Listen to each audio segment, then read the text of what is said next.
नमस्कार, लोकतंत्र देख रहे हैं आप। मैं हूं आपके साथ नेहा दुबे। वक्फ बिल को लेकर संयुक्त संसदीय समिति जेपीसी की बैठक में तृणमूल कांग्रेस नेता कल्याण बनर्जी और बीजेपी सांसद अभिजीत गंगोपाध्याय के बीच झड़प हो गई है। इस झड़प में कल्याण बनर्जी चोटिल हो गए हैं। जेपीसी की बैठक में दोनों नेताओं के बीच हुई तल्खी और तीखी झड़प के दौरान कल्याण बनर्जी ने पानी की कांच की बोतल को फोड़ दिया और जिससे कि उनके हाथ में चोट लग गई। बता दें आपको कि इससे उनके हाथ में 4 टांके भी आए हैं। इस बैठक में कई रिटायर्ड जज, वरिष्ठ अधिवक्ता और बुद्धिजीवी मौजूद थे। इस बीच अचानक से कल्याण बनर्जी उठकर बोलने लगे। वह इससे पहले भी बैठक में कई बार बोल चुके थे, लेकिन इस बार जब वह बीच में बोलने लगे तो अभिजीत गंगोपाध्याय ने आपत्ति जताई। सूत्रों का कहना है कि जब अभिजीत गंगोपाध्याय ने आपत्ति जताई तो कल्याण बनर्जी ने उनके खिलाफ आपत्तिजनक शब्दों का इस्तेमाल किया और इस बीच दोनों ने एक दूसरे के खिलाफ अभद्र शब्दों का इस्तेमाल कर दिया और गुस्से में कल्याण बनर्जी ने कांच की बोतल उठाकर मेज पर पटक दी, जिससे कि वे चोटिल हो गए। वक्फ बिल पर जेपीसी की बैठक में हंगामा होता रहा। पिछले हफ्ते भी जमकर हंगामा हुआ था, जिसके बाद विपक्षी सांसदों ने वॉकआउट कर दिया था। इससे पहले भी जेपीसी मीटिंग में हंगामे की खबर आई थी। तब बीजेपी सांसद तेजस्वी सूर्य ने जेपीसी समिति के चेयरमैन जगदंबिका पाल को विपक्षी सदस्यों की तरफ से धमकी दिए जाने का आरोप लगाया था। बीजेपी सांसद ने लोकसभा अध्यक्ष ओम बिरला को पत्र लिखकर विपक्षी दल के सदस्यों के खिलाफ एक्शन लिए जाने की मांग की थी। अल्पसंख्यक कार्य मंत्री और अल्पसंख्यक कार्य मंत्रालय ने सोमवार को वक्फ संशोधन विधेयक पर सोमवार को संयुक्त संसदीय समिति की बैठक में सांसदों के सवालों के जवाब दिए। वर्ष 1976 में संविधान में समाजवादी और धर्मनिरपेक्ष शब्दों को शामिल करने को लेकर और चुनौती के लिए सुप्रीम कोर्ट में दायर याचिकाओं का असर भी बैठक पर पड़ा। इसकी वजह थी कि विपक्षी सांसदों की तरफ से कुछ वकीलों से बयान लेने के समिति के फैसले पर सवाल उठाने के बाद नोकझोंक भी हुई। इस मामले ने एक बार फिर से संसदीय गरिमा का सवाल खड़ा कर दिया है और ऐसे में संसद में हंगामा होना तो आम सा हो चुका है। कुर्सियां तक चली है। इसमें सभी पार्टी आरोपी है। वह हाथापाई की नौबत जेपीसी में भी आ गई है और आज हम राजनीतिक और संसदीय गरिमा के मसले पर चर्चा करेंगे। क्यों माननीयों की तरह व्यवहार नहीं कर रहे हैं, क्यों संसद और जो हाथापाई है संसद और सदन जो है वो हाथापाई का अखाड़ा बन गया है, क्यों जनप्रतिनिधि संवैधानिक मर्यादा का पालन नहीं कर रहे हैं, क्या संविधान की शपथ लेना बेईमानी नहीं हो जाता, क्या ये जनता के साथ धोखा नहीं है।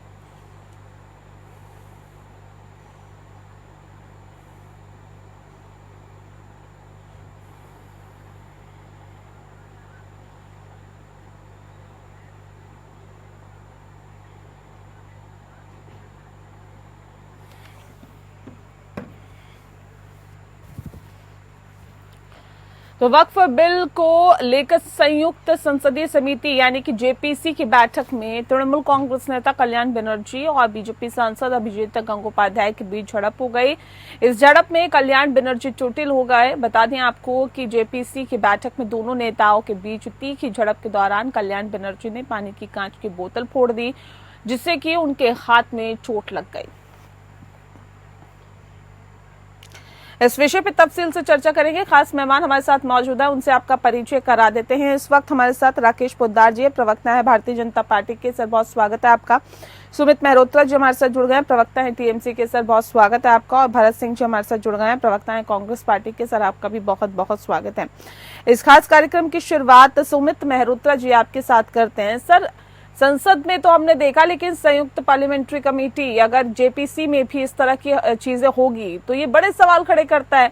अब क्या यही देखना जनता के लिए बाकी रह गया था जो अब देखने के लिए मिल रहा है?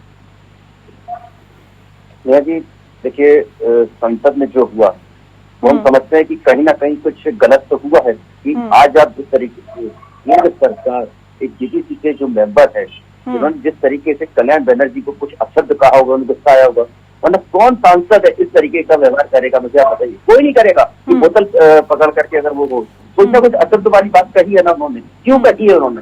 अगर कल्याण बनर्जी भी एक वकील है, पेशे से वकील भी है और पढ़े लिखे इंसान है, कुछ उन्होंने अगर संशोधन की बात रखी होगी जेपीसी की मीटिंग में तो उन्हें माननी चाहिए क्यों इस चीज को नहीं माना जा रहा है? क्यों विपक्ष के नेताओं को मानना या नहीं ना मानना, उस पर आपत्ति जताना नहीं जताना, अपना विरोध जताना नहीं जताना, ये अलग चीज है। लेकिन कांच की बोतल फेंकना, तोड़ना, ये क्या, ये तरीका क्या है? ये मतलब क्या संदेश देना चाह रहे हैं? आप अपशब्द कहेंगे किसी को, आप अपशब्द वाली भाषा प्रयोग करेंगे संसद के अंदर खड़े होकर के, क्यों करेंगे अपशब्द वाली भाषा? क्यों करेंगे? आप सरकार में, केंद्र सरकार में, क्या विपक्ष को आपने इस तरह से कमजोर समझ लिया? आज विपक्ष मजबूत है। यही हालत है कि आज सरकार, देखिए, सोचते थे 300 पार का नारा देते थे, 400 पार का नारा देते थे, आज 240 पे लाके खड़ा कर दिया है।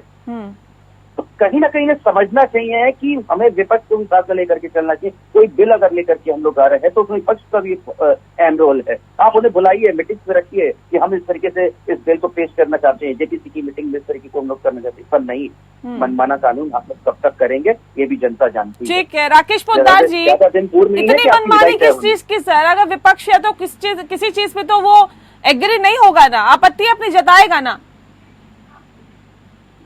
नेहा जी, हाँ, कल्याण बनर्जी की बात और जेपीसी और कोर्ट की बात पे, और इन्होंने कहा कि कल्याण बनर्जी जी एक वकील है पेशे से और पढ़े लिखे इंसान है।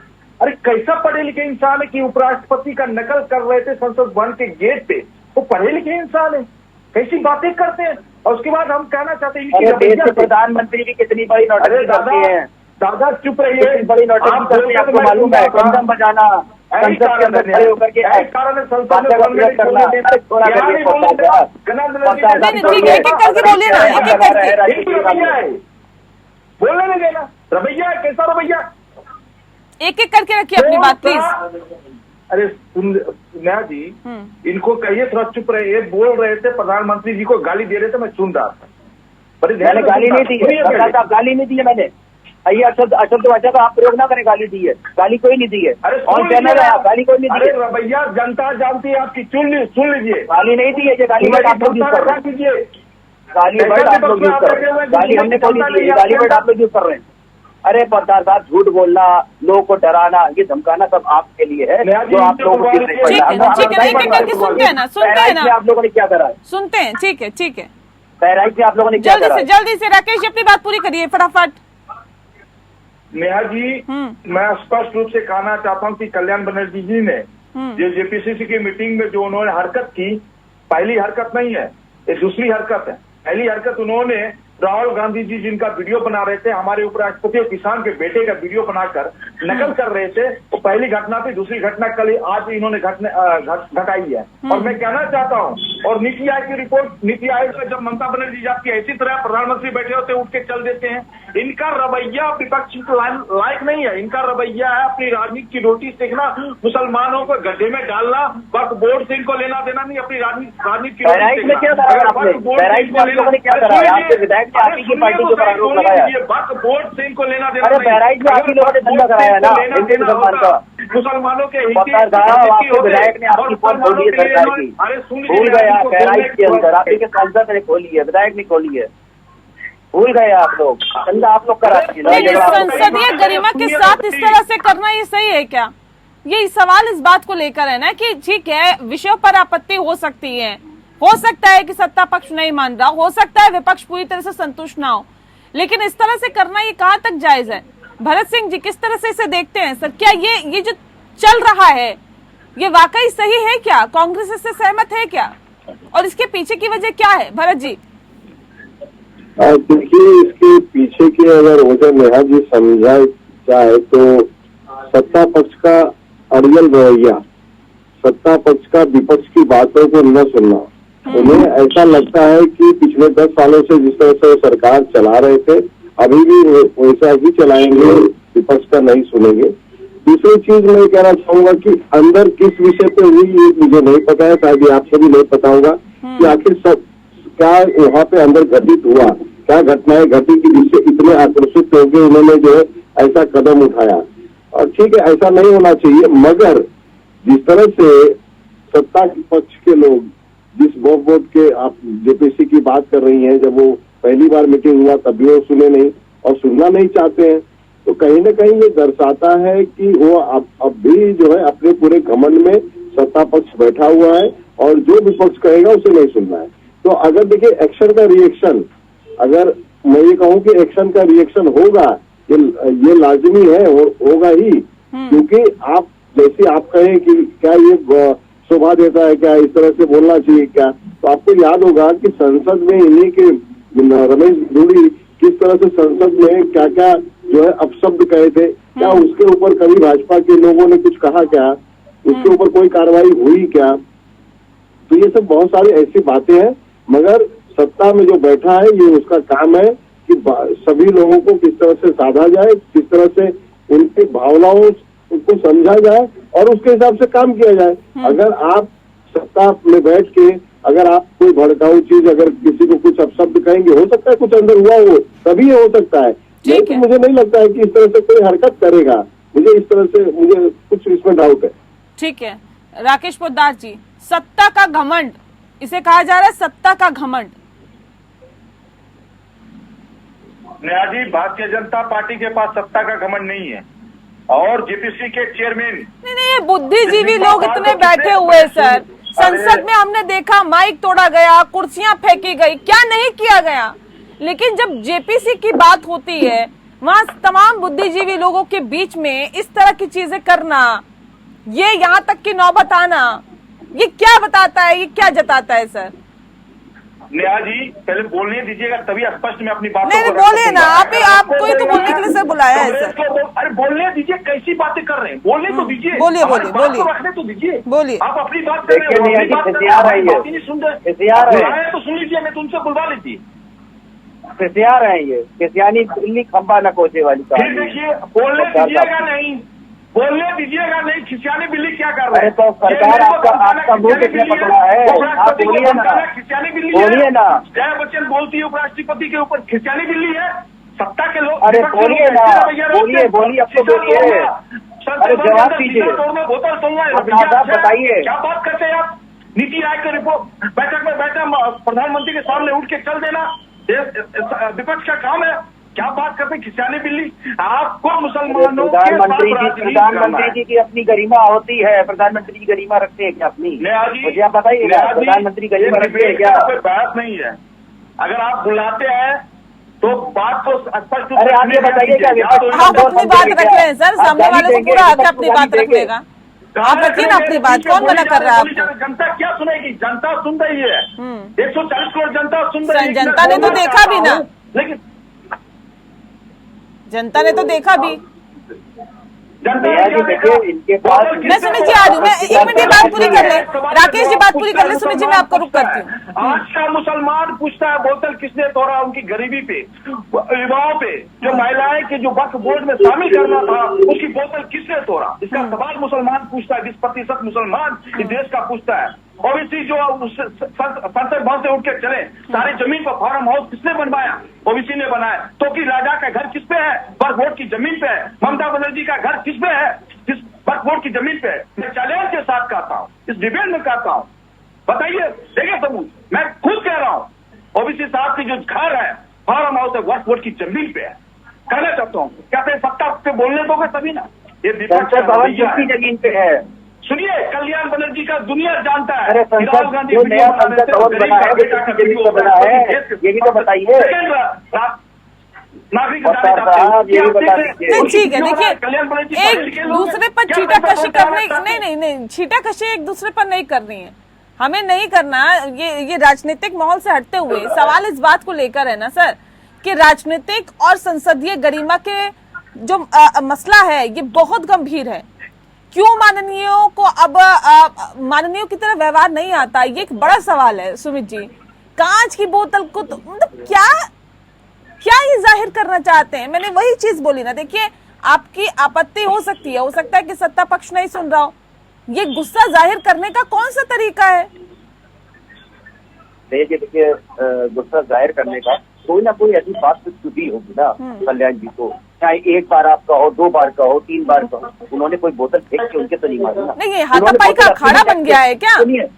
सुन लीजिए नेहा जी, उन्होंने डेस्क पे ही अपनी बोतल को वो करा है। उन्होंने ये दिखाया कि हाँ, इन्होंने इतनी ज्यादा बदतमीजी वाली बात कही है कि हमें सहन नहीं हो रही है। अब विपक्ष क्या करेगा? ये इसी तरीके से गाली सुनता रहे, आप अपशब्द बातें का प्रयोग करेंगे। नहीं, मुझे बताइए कि क्यों काम की बात क्यों जनप्रतिनिधि संवैधानिक मर्यादा का पालन नहीं कर रहे हैं सर? नेहा जी, जो जनप्रतिनिधि है उन्हें नहीं व्यवहार करना आता क्या जनप्रतिनिधि की तरह? नेहा जी, इसे बंगाल समझ लिया है क्या सर, कि जहाँ आंसर नहीं हो रही है, हिंसा हो रही है, कुछ भी हो रहा है, ऐसा होता है क्या जेपीसी में? मणिपुर नहीं है, ये मणिपुर नहीं है। मणिपुर में आप नहीं बोले थे, आप चुप रहे थे। मणिपुर के ऊपर कोई नहीं बोल रहा है। मणिपुर के ऊपर एक शब्द नहीं आता, बंगाल का नाम आ जाता है तुरंत। क्यों आ जाता है? आप बोलिए ना मणिपुर के ऊपर, बोलिए कुछ। आज तक जैसे प्रधानमंत्री को एक शब्द नहीं बोलना आया मणिपुर के ऊपर। चुनाव निपटेगा, सारी चीजें हो गई, विधानसभा के चुनाव आ गए, कहीं कुछ नहीं बोले। प्रधानमंत्री क्यों नहीं बोले मणिपुर के ऊपर? मणिपुर में आज भी राइट हो रहा है, वहाँ पे लोगों को मारा जा रहा है। पढ़ के आया करो, उसका समझा करो, किताब उठा कर पढ़ा करो। मणिपुर आप गए हो, अभी भी आज भी सैनिक वहाँ पे शहीद हो रहे हैं। कितनी बार बोले? क्या बात कर रहे हैं? मणिपुर में सरकार आपकी है, आज तक कलेश हो रहा है, वहाँ पे लोगों को मारा जा रहा है, चैनल ने दिखाया, आपने भी औरतों को नंगा करके घुमाया जा रहा है। पद्दा साहब, अभी आपने जेपीसी के लोगों के लिए आपने नाम सुना है कि ममता बनर्जी का घर जेपीसी इसमें वक्फ बोर्ड की जमीन पर बना है। देश की संसद भवन किसकी जमीन पर बनी हुई है, आप बता सकते है? आपके पास जवाब है? आपके पास जवाब? देश की संसद भवन जमीन पे बनी हुई है, देश की जमीन पर क्यों बनाई है? किसी वक्फ बोर्ड पे नहीं बनी। इनको मुसलमान करते रहेंगे, विकास की बात करेंगे आप? 10 सालों में बेरोजगारी देते चले जा रहे हैं, महंगाई बढ़ाते चले जा रहे हैं। देश की जमीन पर बनी हुई है, राष्ट्र की जमीन पर बनी हुई है। एक नागरिक के खून के अब देश की जमीन आ गई, अब देश की जमीन आ गई, वक्फ बोर्ड की जमीन, अब देश की जमीन हो गई। संसद भवन अरे सरकार साहब, बड़ी जल्दी रंग बदलती है आप, बड़ी जल्दी रंग भरत जी मुझे बताइए, देखिए इन तमाम शिराकशों के बीच नहीं एक सेकंड रुक जाइए प्लीज, आप एक दूसरे पर ही छीटाकशी कर रहे हैं। लेकिन मुझे ये बताइए भरत जी, क्या संविधान की शपथ लेना यहाँ पर बेमानी नहीं लगता कि जिस तरह संसद में व्यवहार होना चाहिए नहीं होता, जैसे जेपीसी में व्यवहार होना चाहिए नहीं होता? ये क्या बताता है सर? ये तो संविधान की शपथ लेना ऐसा लगता है कि बेमानी सा हो गया। देखिए नेहा जी, आपको लगता है कि संविधान के हिसाब से पूरा देश चल रहा है क्या, या सरकारें जो सरकार में बैठे हैं वो चला रहे हैं क्या? आपने कितने वाकया गिनाया, खुद आपने तो गिना दिया। आपने देखा होगा कि किस तरह से चाहे वो किसी राज्य का विधानसभा हो, चाहे वो संसद हो, चाहे वो राज्यसभा हो, मतलब कोई बचा ही नहीं है कि मान सम्मान संविधान को कुछ नहीं बचा है। तो सिर्फ और सिर्फ एक अखाड़ा का जरिया बन गया है। और देखिए, मैं फिर कहूंगा कि नेहा जी, सत्ता पक्ष का ये काम होता है, विपक्ष तो हमेशा, ये भी विपक्ष में रहे हैं 55 साल 70 साल जब बताते हैं तो उसमें 55 साल कांग्रेस जब सरकार चलाती थी, 70 साल सब मिला के ऑल ओवर। अगर ये सरकार में थे तो क्या ये क्या करते थे? क्या ये विरोध नहीं करते थे? क्या ये विरोध इस तरह से पहले जो होता था 10 साल के पहले, 2014 के पहले, भाजपा के ऐसे बहुत सारे नेता हैं, सम्माननीय नेता है, ये हरकत नहीं करते थे। लेकिन जब से मोदी जी सरकार संभाले हैं, जिस तरह से देश संभाल रहे हैं ना, तो ये सवाल उठ रहा है, ये हर वर्ग का व्यक्ति सवाल उठा रहा है, वो मुस्लिम हो, सिख हो, ईसाई हो। ठीक है राकेश जी, जवाब दीजिए कि तो कह रहे हैं कि मोदी जी ने जब से सत्ता संभाली है तब से राजनीति का स्तर गिरता ही जा रहा है, और इतना गिर गया कि अब ये नौबत आ गई। बचा नहीं है, स्तर बचा नहीं है, स्तर बचा नहीं है कह रहे हैं, गिर चुका है पूरी तरह से। मैं कहता हूं कि आप एंकर हैं, ये आपके हाथ में रिमोट कंट्रोल है, आपके हाथ में रिमोट कंट्रोल है कि आप किसी की वॉइस को कम कर सकती है, किसी की वॉइस को बढ़ा सकती है। तो उसी तरह से मोदी जी भी अगर चलाना चाहते हैं सरकार, अगर देश चलाना चाहते हैं, तो उन्हें सभी जाति धर्मों के लोगों को लेके चलना चाहिए। ये नहीं कि एक ही तरफ जो बात होनी चाहिए। अब देखिए ना, इनके विधायक, इनके सांसद, इनके मुख्यमंत्री क्या क्या कहते हैं। सुन लेते भरत जी सुन लेते हैं। अरे भरत भाई सुन लीजिए, संविधान की बात करने वाले, आज मैं कहना चाहता हूँ संविधान पे यही चर्चा हो। मैं कहना चाहता हूँ कि 2014 में मोदी जी की सरकार बनाई, जनता के आशीर्वाद नहीं, 140 करोड़ जनता ने आशीर्वाद दिया, आपके बरगावने से और बहकाने से नहीं। 2019 में फिर जनता ने आशीर्वाद दिया, 2024 में फिर जनता ने आशीर्वाद दिया। अभी 18 राज्यों में हम सरकार चला रहे हैं, जनता के आशीर्वाद से चला रहे हैं। हमने अपने बस बुल्ले से नहीं चला रहे हैं और या फिर ईवीएम के धक्के से नहीं चला रहे जनता के आशीर्वाद से। जनता आशीर्वाद देता है, आपके नजरिया बदलना होगा। आपके पट्टी आपका जो है ना, राहुल गांधी जी का है, सोनिया जी का है, कांग्रेस के नेताओं का है, उस पट्टी को बदलना होगा। तभी आप जानिएगा जनता ही चुन के भेजती है। हमारी औकात नहीं है कि हम वहां बैठ जाते हैं कुर्सी पे, और जनता ही बैठाती है और जनता की सेवा करते हैं। हरियाणा में संविधान ठीक है जल्दी से आप जवाब दीजिए राकेश जी। ठीक है, आपने बोल दिया। इनकी बातों का जवाब यह है नेहा जी कि इलेक्शन कमीशन ने इस चुनाव में 69 ऐसे सीटें हैं जिसमें वोट जो वहाँ का जो जनसंख्या होती है एक लोकसभा की, वो जनसंख्या से ज्यादा वोट पड़े हैं। 69 सीटें ऐसी हैं। तो मुझे ये बताइए कि वो जो 17 लाख अगर वोट है तो 17,10,000 वोट कैसे हो गया, ये तो बताइए ना। यानी कि अभी भी ईवीएम पे, मैं बता रहा हूँ, अभी भी ईवीएम पे हमें विश्वास नहीं है। सरकार तो ये 69 अगर 69 सीट निकाल दीजिए न्याय जी, तो इनकी सरकार बचती का है। नहीं, उस बात का जवाब नहीं दिया जो भी भरत जी ने उठाया था। वो कह रहे हैं कि जब से प्रधानमंत्री नरेंद्र मोदी प्रधानमंत्री बने हैं, राजनीति का स्तर ही नहीं रह गया है। अब वो तमाम चीजें हो रही है जो इससे पहले कभी नहीं हुई। नेहा जी, देश के प्रधानमंत्री जब से बने ना, राजनीति का स्तर उठा है, राजनीति करना सिखाया है, सभी को राष्ट्र के निर्माण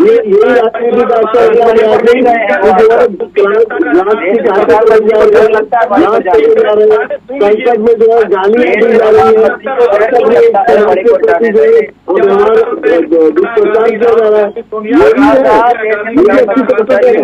मणिपुर जाने से। इसको खत्म करते हैं, इसी को खत्म करना है, परिभाषा को खत्म करना है, भ्रष्टाचार से हम मुक्त करना है। 12,000 करोड़ का घोटाला कांग्रेस की हुई है। 12 घोटाले में गिना दूंगा, कभी डिबेट में बैठा देना। 12 घोटाले आपके ऊपर लगे हुए हैं। और आज अरे देश के प्रधानमंत्री एक बार हमको सबक मत सिखाइए प्रधानमंत्री, बताइए ना पटियाला कोर्ट जमानत पे है भाई साहब। प्रियंका की जमानत पे चल रही है, सोनिया की जमानत पे चल रही है। मोदी जी को देश के गृह मंत्री भी है, सत्ता का देश के गृह मंत्री सर मेरे भाई, सत्ता का देश के गृह मंत्री का क्या वो तो बताइए। जनता का दुरुपयोग किया, 7 साल जो राज किया ना, जनता का दुरुपयोग किया।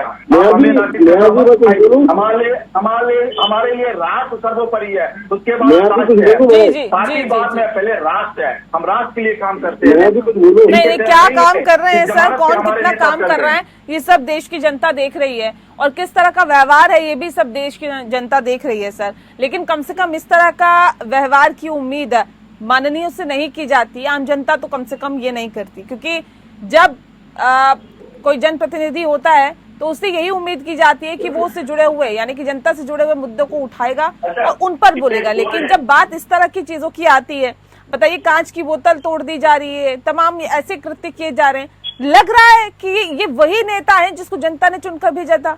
ये किस तरह का व्यवहार है, ये समझ से परे है। ये सोचने की जरूरत है, ये समझने की जरूरत है, और इसकी नौबत क्यों आ रही है ये भी सोचने की जरूरत है। बहरहाल जनता देख रही है, समझ रही है, जान रही है, और उसके बाद जब मौका आएगा तो वो अपना जवाब भी दे देगी। बहरहाल बहुत शुक्रिया आप सभी मेहमानों का हमारे साथ इस खास चर्चा में शामिल होने के लिए। लोकतंत्र में फिलहाल के लिए इतना ही। नमस्कार।